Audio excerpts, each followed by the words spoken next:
ओम शांति। हम सबकी एक ही इच्छा रहती है कि हमारे घर में सुख हो, शांति हो, सभी सदस्यों का आपस में बेहद प्यार हो। निसंदेह जब भी हम परमपिता परमात्मा के भी सन्मुख बैठते हैं तो अपनी इसी इच्छा को जाहिर करते हैं कि हे प्रभु, हमारे घर में सुख शांति और सबका आपस में प्यार को बनाए रखना। हम सब इसके लिए बेहद कोशिश भी करते हैं, परंतु कभी कभी क्या होता है कि सभी सदस्यों का आपस में प्यार भी है, परंतु आपस में स्वभाव संस्कार टकराने लगते हैं। घर में कभी कभी बहुत ज़्यादा लड़ाई झगड़ा कलह क्लेश हो जाता है, और कभी कभी तो क्या होता है कि घर से दुख बीमारी ये जाने का नाम ही नहीं ले रही है। फिर हमारे मन में जाने अनजाने क्या ख्यालात चलते हैं कि कहीं हमारे घर को किसी की बुरी नज़र तो नहीं लग गई है, हमारे घर में किसी नेगेटिव एनर्जी का साया तो नहीं है।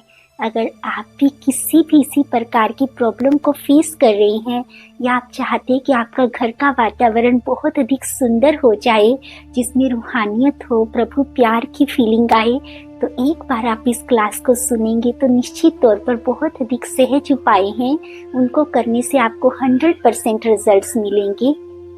तो सबसे पहले हम शुरुआत करते हैं अपने घर के मुख्य द्वार से, अपने घर के बाहर से। कई बार क्या हमको लगता है कि हम अपने घर के बाहर एक नज़र बट्टू लगाते हैं। हमको क्या लगता है कि अगर ये लगा होगा तो हमारे घर को कभी भी किसी की बुरी नज़र नहीं लगेगी, या किसी का बुरा साया हमारे घर पर नहीं पड़ेगा। परंतु प्रभु पिता हमको एक बहुत अच्छी बात समझाते हैं कि जब भी आप किसी को देखते हो तो वैसे ही आपके संकल्प चलने शुरू हो जाते हैं, और जैसे आपके संकल्प चलते हैं वैसे ही आप एनर्जी को क्रिएट करते हो, और फिर वही वाइब्रेशंस आपसे फील होती हैं। तो चूंकि वो नज़र बट्टू बहुत अधिक भयानक होते हैं, उनका चेहरा इतना अच्छा नहीं होता है, तो उसके स्थान पर अगर हम अपने घर के बाहर, है ना, मुख्य द्वार मतलब जहाँ हम लगाते हैं छत के आसपास, तो उस नज़र बट्टू के स्थान पर अगर हम प्रभु पिता की स्मृति का चिन्ह लगाएं, आप किसी भी देवी देवता का चिन्ह लगा सकते हैं या प्रभु पिता का स्मृति चिन्ह लगा सकते हैं, तो जो भी उसको देखेगा, इससे भी एक अधिक उत्तम है कि आप उनका ध्वज लगाइए, क्योंकि वो लहराता हुआ ध्वज जो भी आत्मा देखेगी, जो भी व्यक्ति देखेगा, तो उसको प्रभु पिता की स्मृति आएगी। वो आपके घर को देख करके क्या फील करेगा, जैसे ये प्रभु पिता का घर है। उस ध्वज को देखते ही उनको प्रभु की स्मृति आने से वो उसी स्मृति के साथ आपके घर में एंटर करेंगे। जब आने वाला हर व्यक्ति प्रभु की याद में आपके घर के अंदर एंटर करेगा, आपके घर की एनर्जी का ऑरा एकदम चेंज हो जाएगा। ये बहुत अधिक फायदेमंद होगा। आप एक बार करके देखिए, क्योंकि फिर हर आत्मा क्या समझेगी कि जैसे हम प्रभु पिता के घर में एंटर कर रहे हैं। और वैसे भी बोलते हैं ना कि जिसके घर पर प्रभु पिता का साया होता है, जिस पर उनकी नज़र होती है, उसको तो दुनिया में किसी की नज़र लग ही नहीं सकती है। तो अगर आप चाहते हैं कि आपके घर को कभी किसी की बुरी नज़र ना लगे, आपके घर में कभी भी नेगेटिव एनर्जी एंटर ना करे, तो सबसे पहले आप एक चीज कीजिए, आप प्रभु पिता का स्मृति चिन्ह या उनका ध्वज लगाइए, जिससे आपको बहुत अधिक फायदा होगा। फिर दूसरा क्या करना है कि आप अपने घर में प्रभु पिता का एक विशेष स्थान बनाइए। आप भले छोटा बड़ा, वो आपकी जैसी इच्छा है, श्रद्धा है, आपकी क्षमता है, परंतु आपकी भावना बहुत अधिक होनी चाहिए। जैसे हम अपने घर के सभी सदस्यों के लिए रहने का स्थान निश्चित करते हैं अपने घर में, जिसकी जैसी क्षमता होती है उसी अनुसार घर के हर एक सदस्य को प्रॉपर स्थान दिया जाता है। तो उसी अनुसार आप प्रभु पिता के स्थान को निश्चित कीजिए। हो सके तो जैसे सबके लिए जगह निश्चित है, उतनी जगह ही आप प्रभु पिता के लिए भी कर सकती हैं, क्योंकि अंदर से दिल बड़ा होना चाहिए, जगह तो अपने आप बन जाती है। जब प्रभु पिता का विशेष स्थान आपके घर में निश्चित हो जाएगा और प्रभु पिता को आप अपने घर का सबसे बड़ा समझ लेंगे मन बुद्धि से, तब भी आपके घर में कभी भी किसी बुरी एनर्जी का आने का हिम्मत ही नहीं होगा। क्योंकि जहाँ स्वयं परम पिता परमात्मा बैठे होते हैं, जो पवित्रता के सागर हैं, जिनसे प्योर एनर्जी इस दुनिया में किसी की नहीं है, जब प्रभु पिता स्वयं बैठे हैं, कहते हैं जहाँ प्रभु पिता की थोड़ी सी याद भी होती है ना, माना वो जगह ही कितनी सुंदर हो जाती है, वो मंदिर बन जाता है। कभी आपने नोट किया कि हम कहीं भी चले जाएं, जहाँ उनका सिर्फ एक मूर्ति भी रखी हुई है, जहाँ उनका कोई स्मृति चिन्ह भी रखा हुआ है, तो वहाँ जाकर के भी हम कितने भी उदास होते हैं, कितने भी अशांत होते हैं, तो हम गहन शांति का, एक अपनेपन का, एक सुकून का अनुभव करते हैं। तो जब आपके घर में स्वयं परमपिता परमात्मा का वास होगा, उनका निवास स्थान होगा, तो आपके घर की वाइब्रेशंस कितनी ना सुंदर होंगी। फिर आपके घर में कभी भी कोई नेगेटिव एनर्जी आने की तो हिम्मत कर ही नहीं सकती है। हाँ, एक बात और आपको बहुत ध्यान रखनी है कि जब आप प्रभु पिता का स्थान निश्चित करते हैं तो उनको विधिवत भोग अवश्य लगाएं, क्योंकि हम घर में किसी का निमंत्रण देते हैं, किसी को अपने घर में आगमन करते हैं, इतने स्वागत के साथ जब हम उनको बुला रहे हैं, तो उनको अगर हम भोजन ही नहीं खिलाएं, माना उनको भोग नहीं स्वीकार कराएं, ये तो फिर एक किस्म से निरादर होता है। तो प्रभु पिता के स्थान को भी अवश्य निश्चित करें और उनको विधिवत भोग भी लगाएं। और फिर तीसरा आपको क्या करना है, आप एक नियम बना सकते हैं कि जब भी हमारे घर से कोई भी सदस्य बाहर जाएगा, आप सबके लिए कह सकें, सब करते हैं तो बहुत बहुत अच्छा होगा कि आप सिर्फ जाने से पहले 1 मिनट प्रभु पिता से परमिशन लेकर के जाइए, उनको बतला करके जाइए। एक तो क्या होगा, इससे आपके बच्चे, आपका घर परिवार सुरक्षित भी रहेगा, और दूसरा क्या होगा, इससे आदर होता है, क्योंकि आपने घर में सबसे बड़ी अथॉरिटी को बिठाया है, और अगर आप उनका सम्मान नहीं करेंगे तो ये उचित नहीं होगा। तो आप अगर सब नहीं मानते हैं तो कोई बात नहीं, आपने किसी के को कंपेल नहीं करना है, आपने सिर्फ ऑफर करना है। हाँ, आप खुद तो जरूर करिए, क्योंकि एक भी करेगा तो भी चलेगा, अगर सब करेंगे तो बहुत अच्छा है कि जब भी घर से बाहर जाएं तो प्रभु पिता से मिल कर के जाएं, ताकि उन्हीं को साथ लेकर के जाएं, जिससे उनका हर कार्य भी बहुत सुंदर होगा, उनको प्रभु पिता की दुआएं मिलेंगी और वो पूरी तरह से सुरक्षित रहेंगे। और आजकल के टाइम में जब हम अपने लिए, अपने बच्चों के लिए, अपने परिवार की सुरक्षा को लेकर के बहुत चिंतित रहते हैं, तो हमारी ये चिंता भी दूर हो जाएगी। और फिर दूसरा, जब भी वो घर में वापिस आते हैं तब भी आते हुए सबसे पहले वो प्रभु पिता को मिले तो भी बहुत अच्छा होगा। और फिर चौथा क्या करना है, आपने धन का विशेष ध्यान रखना है, क्योंकि कई बार क्या होता है कि धन अगर गलत तरीके से कमाया गया है, उसमें किसी की थोड़ी ऐसी बद्दुआ या कुछ भी ऐसी हम कह सकते एनर्जी शामिल है, नेगेटिव एनर्जी, तो उसी धन से क्या आता है, अन्न आता है। तो वो धन कभी भी घर में बरकत नहीं लाता है, वो कभी भी सुख शांति नहीं लाता है। उस धन के साथ साथ हमारे घर में बीमारी, कलह, क्लेश, झगड़ा, केस, ये सब आना आरंभ हो जाता है। तो धन कमाने की तरफ विशेष ध्यान रखिए। हाँ, अगर आपको लगता है कि मैंने तो नहीं ऐसा कुछ किया है, फिर भी जाने अनजाने उसमें कुछ नेगेटिविटी ना शामिल हो गई हो, तो सबसे पहले जो भी धन आए घर में, आपके पास कभी भी धन आता है तो उसको सबसे पहले प्रभु पिता के आगे रखिए और उसको अच्छे से चार्ज कीजिए। चार्ज कैसे करते हैं कि जैसे आपने धन लिया, जो भी आया, उसको 1 मिनट पहले प्रभु पिता के सम्मुख रखिए और उनको समर्पित कीजिए कि हे प्रभु पिता, आपने इतनी बड़ी सौगात दी है, ये हमारा सौभाग्य है, ये हमारे पास आपकी अमानत है। और फील कीजिए कि जैसे परम पिता परमात्मा के नयनों से, उनके मस्तक से सफेद पवित्रता की किरणें निकल रही हैं और ये शक्तिशाली किरणें उस धन पर पड़ रही हैं। अगर उस धन में कोई भी नेगेटिव एनर्जी थी, किसी की थोड़ी सी भी बद्दुआ थी, किसी का कोई संकल्प भी था, तो वो प्रभु पिता की शक्तिशाली पवित्र किरणों से नष्ट हो रहा है और ये धन अब पूरी तरह से चार्ज्ड है। और फील कीजिए जैसे परम पिता परमात्मा आपके हाथ में वो धन को वापस करते हुए आपको ये वरदान दे रहे हैं कि बच्चे, ये धन सदा ही शुभ कार्यों में खर्च होगा, ये धन आपके घर में बरकत लेकर के आएगा, सुख, शांति और वैभव लेकर के आएगा। जब भी आप धन को इस तरीके से चार्ज करेंगे तो आपके घर में बीमारी, कलह, क्लेश, झगड़ा, केस ये नहीं आएगा और आपका धन सदा ही शुभ कार्यों में खर्च होने की वजह से आप सबके पुण्यों का खाता बहुत अधिक बढ़ने लगेगा, हर एक सदस्य का। और आपके घर में जब दुआएं आएंगी तो खुशियां तो अपने आप ऑटोमेटिकली आएंगी, घर का वातावरण बहुत अधिक सुंदर हो जाएगा। और लास्ट और 5वां उपाय क्या करना है, इसके बाद हम एक और भी उपाय बतलाएंगे जो सबसे इम्पोर्टेंट है।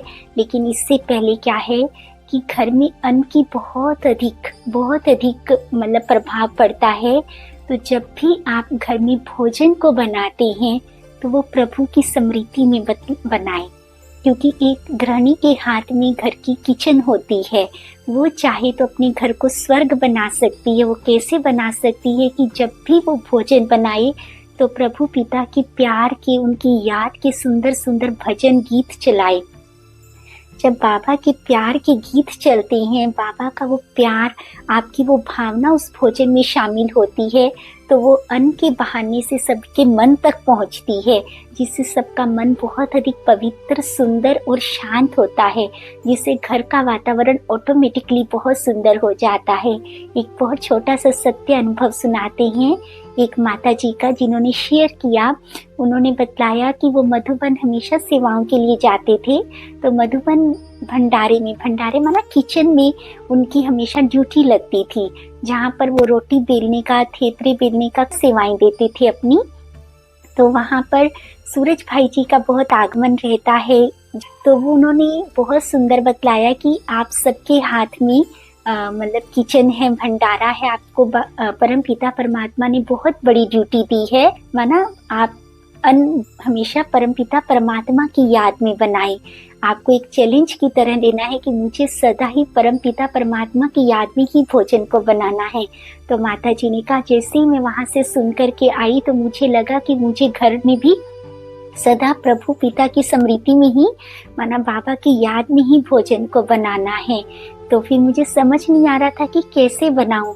तो उन्होंने बहुत सुंदर सा अपना अनुभव बतलाया और वो ये भी बतला रहे थे कि उनके घर का वातावरण अधिक सुंदर नहीं था, कि उनके बच्चों को भी थोड़ा मतलब उनकी आपस में नहीं बन रही थी, हर रोज का लड़ाई झगड़ा होता था। अपनी माता जी को भी वो थोड़ा गलत बोलते थे, उनके प्रति भी सबका व्यवहार भी अधिक अच्छा नहीं था। माना घर का वातावरण अधिक सुंदर नहीं था, घर के वातावरण में हमेशा लड़ाई झगड़ा चलता ही रहता था, कुछ बातों को लेकर के जो उनकी अपनी पर्सनल बातें रही होंगी।